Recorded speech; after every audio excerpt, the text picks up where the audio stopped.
Hey guys, welcome back to another video.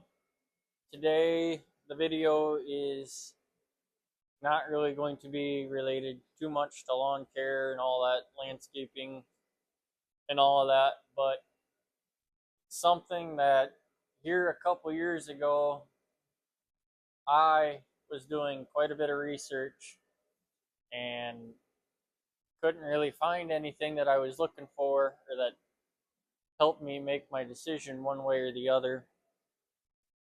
Um, so yeah, I guess for those of you that don't know, I was born with aortic stenosis. It's a heart defect where the uh, valve in the aortic valve, yeah, the aortic valve. Sorry, the aortic valve was not working properly. They did a bunch of procedures when I was born. I really don't know because, well, I was a few hours old when they did it all, so I don't really remember all some of that stuff from right when I was born. Anyway, uh, born with aortic stenosis, they ended up taking my aortic valve out, replacing it with the valve out of my right ventricle, I think, and then replaced my right ventricle valve with a valve. I think at the time they used one out of a pig. Um, Through the years, or the reason they did that, I guess I should say, is with the valve being from me, putting it in the aortic position, or replacing the aortic valve with the right, whatever, however they did it. The reason for that was that that valve would grow with me, being it be my own valve. And being a small baby, there wasn't too many other options, I guess, for a proper valve for that location, I guess. So yeah, they replaced the right ventricle valve with a valve from a pig, and they told my parents that I was going to, I guess, have to deal with this the rest of my life. I was gonna have to have more surgeries and la di da di da. So fast forward a few years, the valve they put in needed replaced, so they put in another valve from a pig, and they did that, I believe, 5 times. I've had a open heart surgery to replace that same valve every time. The reason they didn't just replace the valve in the aortic area was because it is apparently, I'm not a doctor, so don't quote me on this, but apparently it's a lot harder to get to. So they swapped it so that it wouldn't be as intensive a surgery every single time they had to replace it. So fast forward, the last open heart I had was in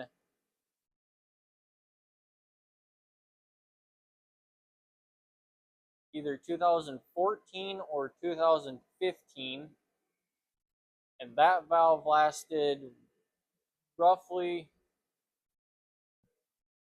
12 to 15 years, somewhere in there. I don't quite remember. Anyway, uh, we had to go to yearly checkups and all that fun stuff. Anywho, we ended up 2 or 3 years ago. At a checkup, was told that I needed my valve replaced again. My heart was working at a 49% or something. I don't know what exactly that number meant, but they said 49, and well, that's lower than 50, and so that means I'm on the worst end of things. So they got that taken care of, about a month after my appointment. They got me in and we got it taken care of. Now, that last valve they replaced, they were able to go in through a vein in my neck, go down, put the valve in, and inflate it without having to open me up. My previous surgeries, I would be in the hospital for about a week. And this one, they said, had they been able to do it in the morning instead of early afternoon, that I would have been able to go home that same day. So that's pretty cool. In my opinion, that's a lot better than having to be there for a week. And then now the recovery time, don't quote me on anything here. I'm not a doctor. This is just my experience. They said should have been about 2 to 3 weeks. Um, and that's about what it was. I took it pretty easy for 6 weeks just to be sure, but about week 3, I was starting to get back out and doing things and whatnot. So fast forward to last winter, about this time, I had another appointment. They gave me a Holter monitor to wear home. On that Holter monitor, they saw an extreme uh, rhythms from my heart. I believe they called it tachycardia. I don't remember if that was too fast of a rhythm or too slow of a rhythm. I don't remember. I believe it was too fast. Anywho, uh, they saw that, and then they saw a lot of what they call PVCs, which is just extra heartbeats in between your normal, regular, supposed to be their heartbeats. They were just some extras. And with the amount of extra heartbeats that I was having, they said that I could pretty well, easiest way to say it is they said that I was at an extreme risk for having a stroke, I believe. So they asked me to come up there. Everything was done. All of my procedures have been done at Mayo. Um, so yeah, asked me to come up. So we went up there. Uh, they didn't know 100% for sure when I got there what exactly they were going to do. They said there was a good chance that I was going to get a ICD, or a implanted cardiac device, um, better known as a pacemaker or defibrillator. So they did some different tests and whatever. We were up there for about a week. They did some different tests and things of the sort to figure out what the best option for me was going to be moving forward. They came up with that I was going to need either a defibrillator implanted in my chest, or I was going to have a defibrillator vest thing. I don't know. So at that point was when I started doing my research, and I couldn't find any videos, any of that, really, for too much of anybody who had a blue collar background and did the things that I did with one of these. Now, with a defibrillator, pacemaker, there's quite a bit of things that you can't do. Uh, Welding is a big one. Strong magnetic fields will send a signal back to the defibrillator and mess it up, give the defibrillator a false reading, thinking that it's detecting a cardiac event and either shock you or try to pace you out of the shock, leading to your heart getting shocked when it don't need to, or it pacing the heart up faster or slower when everything is okay in your heart. It's just something from outside. They call it noise, which I thought actually meant I couldn't be around loud things. It is not that. It is electrical noise or a magnetic field noise. It's just what they called it. So couldn't find anything. It kind of came to one of them things where it was I needed to make a decision and I had about a half a day to make it. So we were given the options of a vest or a defibrillator pacemaker combo. The vest, as far as I understood, the vest was only going to be there for if it detected the heart having an attack or a event, it would only then do its job. Like with a defibrillator pacemaker, it can kind of pace my heart like a normal pacemaker when it needs to and doesn't when it doesn't, I guess is the way I understand it. So but there, like I said, there's restrictions with that. So I decided to go with the implanted one. I have some arteries and what have you in and around my heart that they didn't know if they were going to be able to go through to put it on the left side. So they were originally planning on putting it on my right side. Now, they say they work better, I guess, on the left side, being that it was left side of the heart. I don't really know exactly. This is all memory from a year ago, and I was on a lot of different drugs from them. So my brain's a little foggy. But as far as I understand, there was some vessels and what has you, arteries, vessels, veins. They have to run the leads from the device to the heart. They have to run them through the veins. They didn't know if they were going to be able to get them through, so they planned on putting it on the right side. I believe they said it should have been a 2 to 3 hour procedure, if I'm not mistaken. Mine ended up being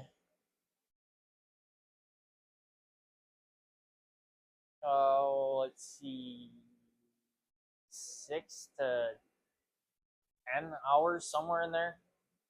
For what reason, I'm not 100% for sure. Anywho, so along, not only with it being on the left side working better, if they have to put it on the right side, there's a few things that they said I wouldn't be able to do. I don't do it as much as I used to, but I used to go out and hunt.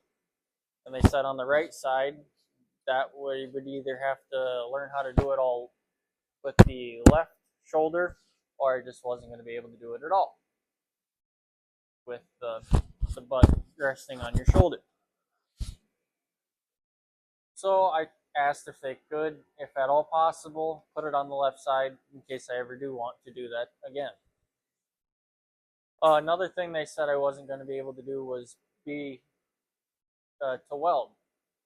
Now, at the time, I didn't honestly think I welded that often enough to have it actually matter. Looking back now, that is a very, very not essential. Well, it's essential. it's not something that I would do for fun necessarily. It's just running a lawn and landscaping business. We all know our equipment breaks down, and I've always been, why pay somebody to fix something I can? And so I had to learn how to weld. Well, now I can't do that. So that has proven to be kind of a struggle. When something goes down, I'm at the mercy of somebody else. Where I used to be able to, something went down, I could pull it in the shop, fix it right up right away, and get me back out on the job. Now I have to wait, and that's not a huge issue. Um, but at the same time, for being able to do it for as many years as I did, and just that's just what we did, and that's just how it happened.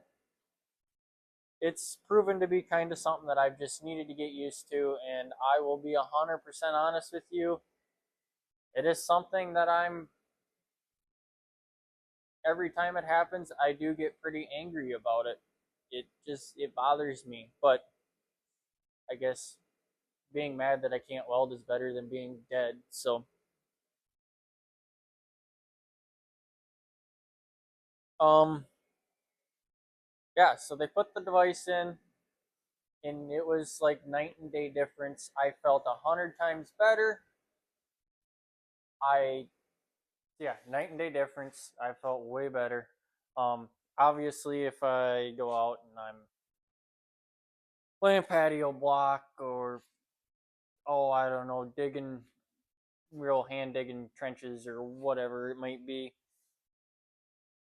I get pretty tired. At the end of the day, I'm shot, and the next day I'm a lot slower to go. But I mean, also that is just with the manual labor part of it. So I don't know if too much of that has to do with my heart or not, but something I feel. So let's see. I took notes here when I was, before I made the video, just so I didn't forget anything that I was wanting to say. Uh, no, I been one of them days for having the device in me. It's frustrated me immensely, and I really just needed to kind of rant and get this all off my chest. So more or less making something for me to go back and watch when I'm extremely angered about it, when I need to either weld or use my mini inductor or whatever else it might be.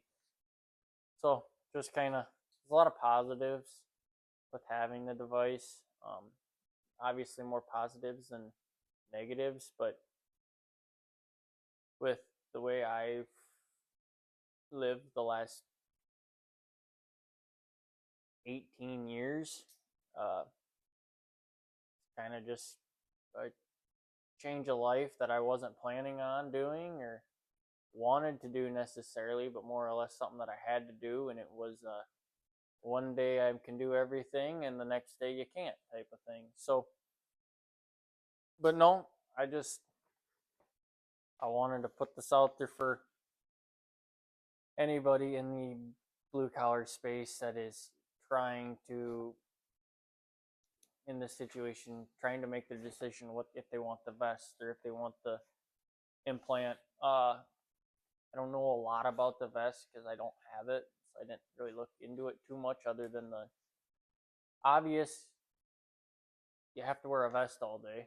Don't matter the temperature, don't matter what you're doing, sleeping or whatever, you have to have it on if you want the protection of, if you'd have a, your heart would have an event. Um, yeah, I just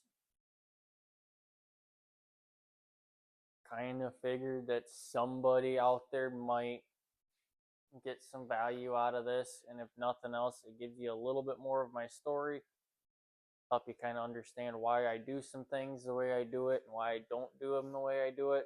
So yeah, I just